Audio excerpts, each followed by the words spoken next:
O tema do nosso workshop é o cuidado integral do missionário. E vejam só, quando nós falamos aqui de cuidado integral, seja bem-vinda, Mônica. Nós nos perdemos aí, né, nas idas e vindas, mas que bom que você nos encontrou de novo. Sim. Eu estou dizendo que vocês podem ficar com o áudio liberado para facilitar a nossa interação, já que nós temos aqui um pequeno grupo de pessoas. Então, se tiver alguma dificuldade, eu peço vocês para bloquear o áudio. Caso contrário, seria melhor, facilitaria a nossa interação. Pensando na perspectiva do cuidado integral do missionário, por que nós escolhemos esse tema para um dos workshops? Primeiro, porque a gente já tem recebido notícias de boas iniciativas na plantação de igrejas, CBS que já romperam essa inércia, romperam essa condição inicial, que há anos igrejas ou a própria convenção não geravam movimento para a plantação de igrejas, conseguiram, inclusive, mobilizar recursos financeiros e recursos humanos, o trabalho foi startado, mas a grande questão é como que fica esse processo, né? O monitoramento, o acompanhamento, o cuidado desse obreiro, desse vocacionado, porque a gente tem entendido, inclusive alguns estudos da área de plantação de igrejas apontam para isso, que o plantador de igrejas é uma pessoa-chave no processo. Vamos dizer que ele é 50% do processo. Não adianta nada escolher um bom lugar para a plantação de igrejas ou pensar numa boa estratégia se esse plantador, se o obreiro, não for alguém com perfil adequado e ele não tiver o suporte necessário para esse processo. E eu escolhi aqui um versículo que nós conhecemos bem, palavras de Jesus Cristo, em Lucas capítulo 10, versículo 2, que ele afirma que a colheita é grande, mas os trabalhadores são poucos.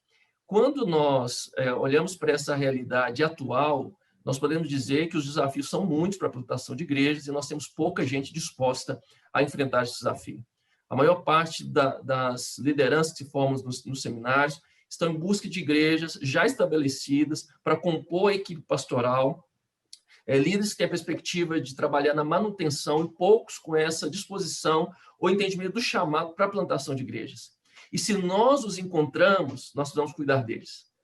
Quando fizemos uma pesquisa em 2017 com a CBS, vejam só, estamos falando aí de 2.700 igrejas do Brasil. Uma das perguntas da pesquisa de 2017 foi: vocês identificam potenciais obreiros para a plantação de igrejas? Das 26 estaduais regionais naquela ocasião, apenas algumas delas sinalizaram identificar pessoas para esse projeto de plantação de igreja. Eu queria provocá-los aqui, vocês talvez não vão lembrar se já leram essa pesquisa, mas quantos obreiros vocês acham que estavam disponíveis naquela ocasião para a plantação de novas igrejas? 2017, falando então do universo aí de 2.700 igrejas, mais de 2.700 igrejas. Quem arrisca aí um número? Pode chutar aí. 30. 30. Você está muito pessimista, hein? Quem arrisca? Um outro palpite, um outro chute? 100 obreiros. 100 obreiros. Mônica, quer dar o seu palpite? 200. 200. Então, na verdade, eu disse que o Ronaldo estava sendo pessimista, mais para induzi-los a elevar esse palpite, né? Mas eram 15 obreiros. 15 obreiros, a metade do que o palpite inicial. Infelizmente, nessa realidade, tínhamos 15 obreiros. Claro que de lá para cá, eu acredito que o próprio Espírito, né, vem despertando lideranças, as igrejas e convenções estaduais estão investindo também na formação de consciência e capacitação. Isso pode ter mudado, mas na ocasião, 15 obreiros.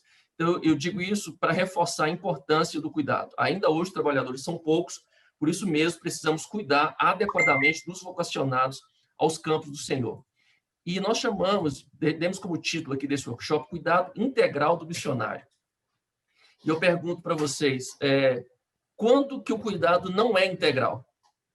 Eu vou partir dessa perspectiva. Se nós estamos falando de um cuidado integral, é porque existe um cuidado que não é integral. Então, quando vocês acham que o cuidado ele não é integral? Quando que o cuidado com o missionário, com o plantador de igrejas, ele não se torna completo, adequado? Quando é que ele não é pleno? Vocês poderiam dar palpites aí?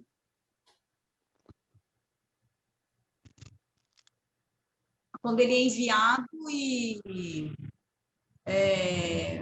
sem pensar na família, no processo de ser enviado, né? Saúde, filhos, recursos, treinamento, né? Um momento para escuta, para ver como que está sendo essa vivência desse enviado para aquele lugar. É bem dinâmico, né? Então, às vezes, nós só enviamos e esquecemos, né? Enviamos a família, enviamos o valor X, e aquele valor X não está dando conta da necessidade básica Perfeito. da família. Perfeito, Mônica. Obrigado pela contribuição. E na fala da Mônica, a gente percebe que o cuidado ele não é integral quando ele se restringe a apenas o processo do envio e principalmente quando se concentra também na participação na parceria financeira, né? Sempre que esse cuidado se concentra apenas nessa relação de dinheiro, de transferência de recursos, ele não é um cuidado integral.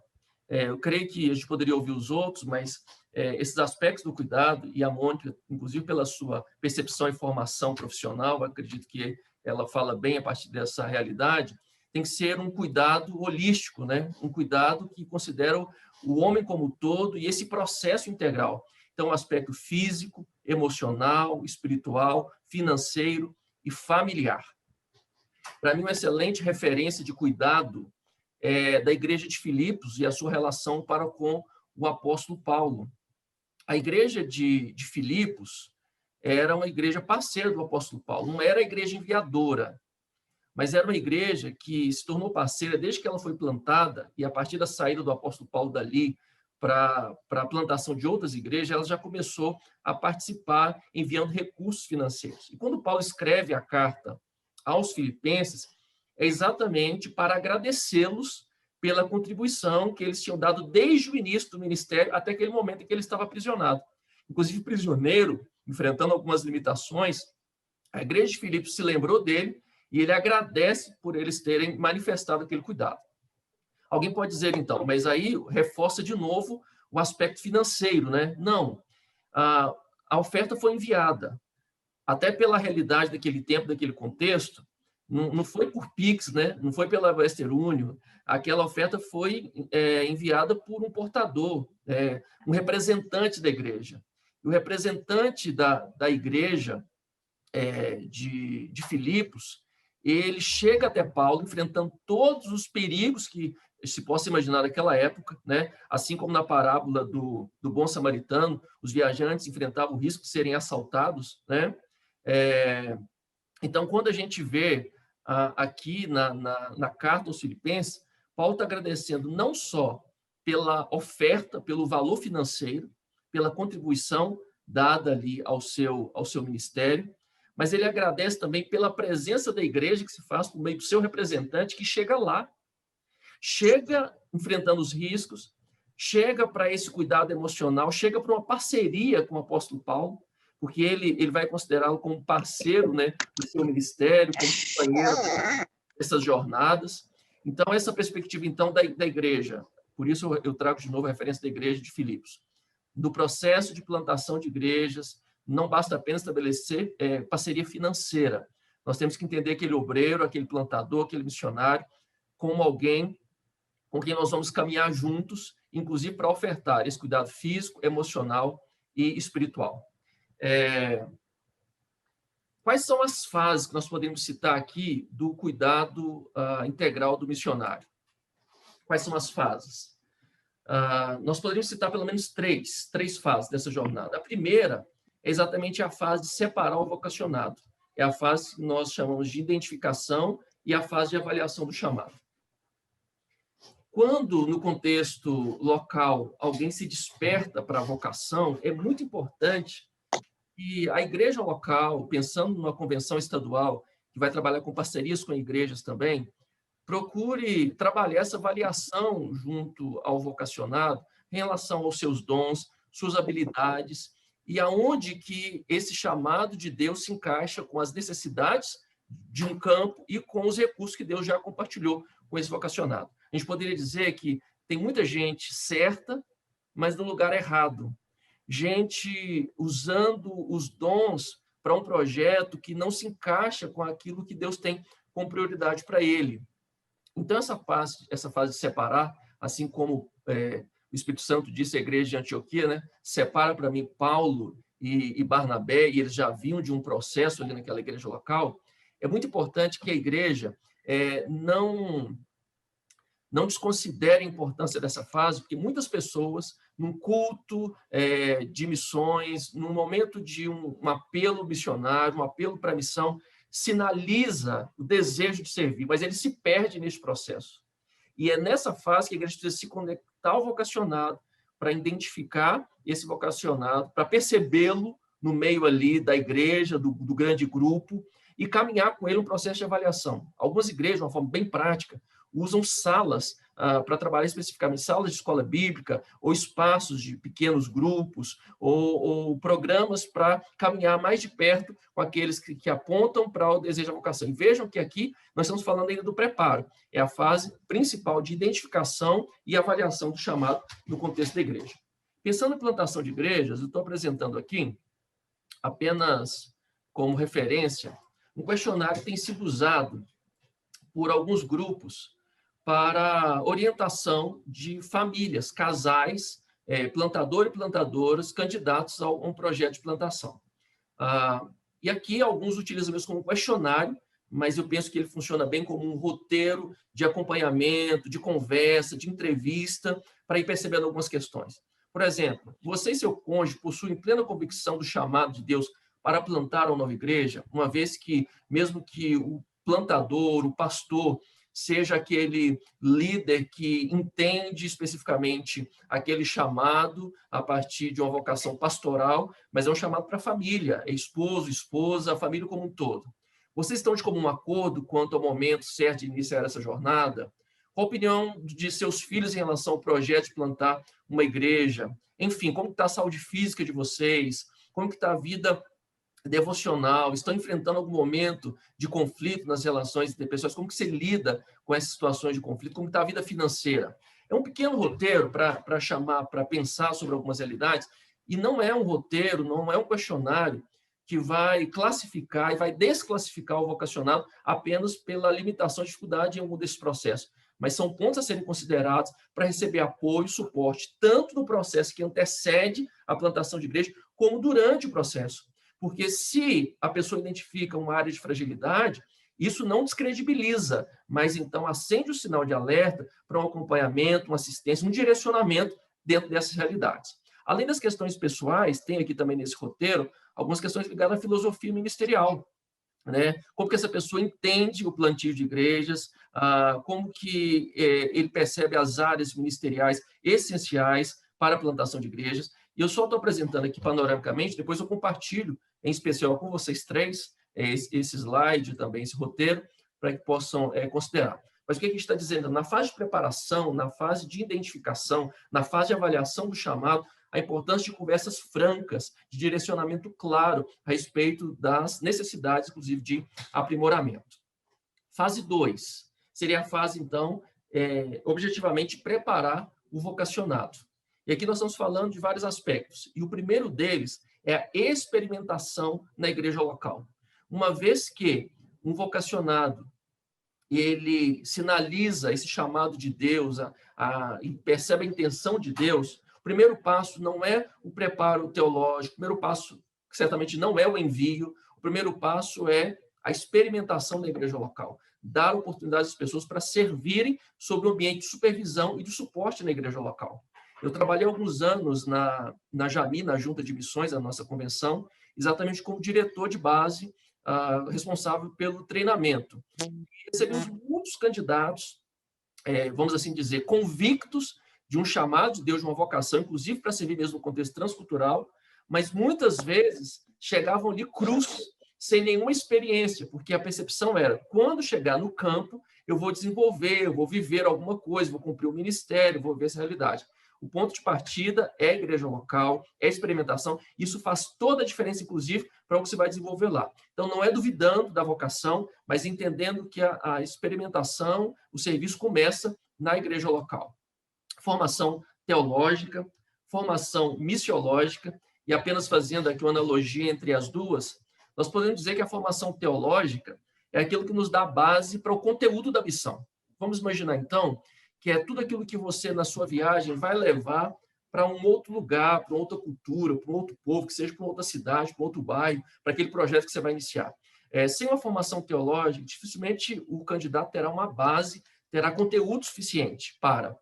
A formação missiológica, ela traz essa perspectiva de ajudar as pessoas a entender o contexto, fazer a leitura da realidade, pensar em estratégias e ferramentas. E nós poderíamos comparar, então, a formação missiológica como sendo a bagagem, como sendo a bolsa, a mala para a viagem que nós vamos fazer. E nessa analogia, a gente poderia dizer, então, que se eu tenho apenas a formação missiológica, eu tenho uma bolsa vazia. Se eu tenho apenas a formação teológica, eu tenho o conteúdo da bagagem, mas dificilmente eu vou conseguir levar isso para outra realidade, para fazer esse transporte. Então, a importância de unir formação teológica e missiológica. Mesmo um pastor com uma larga experiência na igreja local, uma igreja que não foi plantada por ele, às vezes ele pode necessitar de uma formação específica, de um aperfeiçoamento na área de plantação de igrejas, com esses aspectos missiológicos, para iniciar essa jornada. E outras formações necessárias, dependendo do contexto, né, para onde ele for. A primeira fase, então, é a fase da identificação, a fase, então, que nós estamos ali considerando que é a fase de separar o vocacionado. A segunda é a fase do preparo. E a terceira fase é a fase do envio e acompanhamento. Estamos colocando as coisas aqui juntas, né? Não fizemos uma separação, mas é o apoio financeiro, visita ao campo para suporte e pastoreio, é exatamente o cuidado pastoral, o cuidado, inclusive, de dar suporte para os desafios durante o processo, né? Temos referências de igrejas que têm apoiado os seus plantadores com envio de equipes de curto prazo, equipes, inclusive, para ajudar na fase inicial, aquela fase difícil, às vezes, de romper algumas barreiras ali do campo. Então, uma equipe está sempre ali, nesse momento, então, dando apoio, realizando impactos, gerando um movimento, mas uma equipe também que faz cuidado pastoral, uma equipe que visita exatamente para o cuidado com o obreiro, não só para o evento, não só para gerar esse movimento de atividades, mas para o cuidado do obreiro, da família, nesse processo. O monitoramento, muitas vezes, é visto apenas como uma busca por resultados. Relatório de projeto, para alguns, é simplesmente para buscar resultados numéricos, saber se alcançou ou não metas.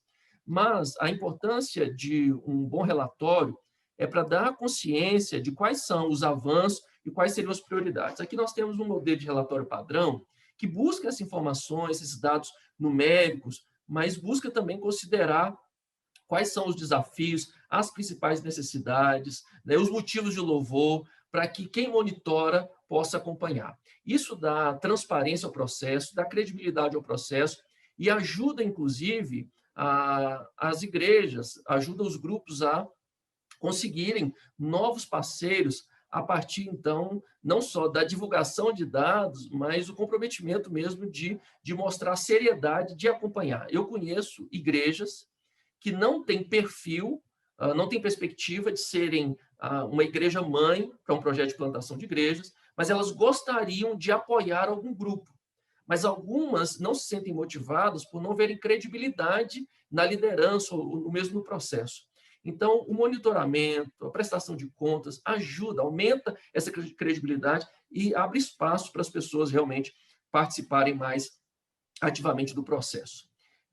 Eu quero interromper aqui a compartilhamento de tela para pensar com vocês, então, nessas, pelo menos, 3 fases do cuidado integral do missionário. A fase de preparação, a fase de identificação, a fase de separar, a fase de preparar e a terceira fase, que é enviar e acompanhar. Eu perguntaria para vocês, a partir da percepção de vocês, daquilo que vocês talvez até consideram de uma realidade, que já tenham vivenciado, qual dessas fases é mais desafiadora no cuidado integral? A fase de identificação, a fase de preparação ou a fase mesmo de envio e acompanhamento? Para vocês, qual é a fase mais desafiadora? Acredito que é a primeira fase, Primeira fase, pastor? fase de identificar o vocacionado, porque se você erra nessa primeira fase, você envia um obreiro e às vezes ele vai para o campo sem que ele tenha esse chamado, eu acho que pode ser um erro muito sério aí, né? Já compromete todo o processo, né? Compromete todo o processo. Mais alguma percepção com relação a esse ponto, ou até uma ideia diferente, ou complementar? Qual o desafio, qual a fase mais desafiadora na percepção de vocês? Aqui na minha experiência, aqui na nossa igreja, né, eu não tenho tido dificuldade de identificar, até porque os próprios, né, eu acho que aqui no meu campo, eles já falam, eu quero, né? Então, diferente da experiência do irmão Ronaldo, do pastor Ronaldo, aí nessa minha experiência, eu acho que o preparo, porque aí no preparo vai validar ou não se é vocacional ou não, porque tem muita gente que deseja, né? E acha, né? Quer fazer. Porque identificar também é difícil, né? Eu acho que identificar, assim, é o processo que vai mostrando, é a convivência, é o serviço na igreja local, né? Mas a pessoa depois passa a verbalizar que não, eu quero ser pastor, eu quero ser missionário, a segunda fase vai validar essa narrativa, se é realmente ou não, né? Perfeito. E aí a gente tem que trabalhar com essa pessoa e junto com ela ver se é vocacionado ou não, porque enviar pessoas que não é vocacionado, passar para a terceira fase, aí é um problemaço, né? Verdade. É um problemaço. E nessa fase, Mônica, de preparação, esse primeiro ponto que nós colocamos ali, da experimentação na igreja local, é mais um momento de validar, né, de perceber mesmo esse chamado e a disposição, não só a partir de um desejo, mas a disposição e o compromisso para, né, porque algumas pessoas, eles até sentem um toque divino, mas eles ainda não se disponibilizaram para aquele desafio, não houve ainda uma entrega. Então, pode ser que a pessoa, mas ainda não é o momento em que ele está disposto a fazer essa entrega. Então, toda essa fase de preparo vai gerar essa maturação e esse alinhamento, né? Perfeito. Alguma outra percepção diferente? Ou não, né, pastor? Oi? Ou não, né? Ou de repente a pessoa tem um desejo no coração ali, mas essa preparação é que vai fazer com que se solidifique esse chamado ou não, né? É um funil, né? É um funil. É um funil. Muitas vezes as pessoas têm até uma certa disposição, mas elas não se esvaziam para. O exemplo de Jesus é o encontro de disposição e de disponibilidade. Ele se esvaziou para. Então, às vezes, não há esse esvaziamento de agenda, de outros projetos, né, para viver. Então, é esse chamado para isso. Mais alguma percepção com relação à questão das fases? Eu acho que todas as fases, ela é importante, é claro. Minha experiência pessoal como pastor não foi na questão da identificação, porque houve a identificação, eu quero ir.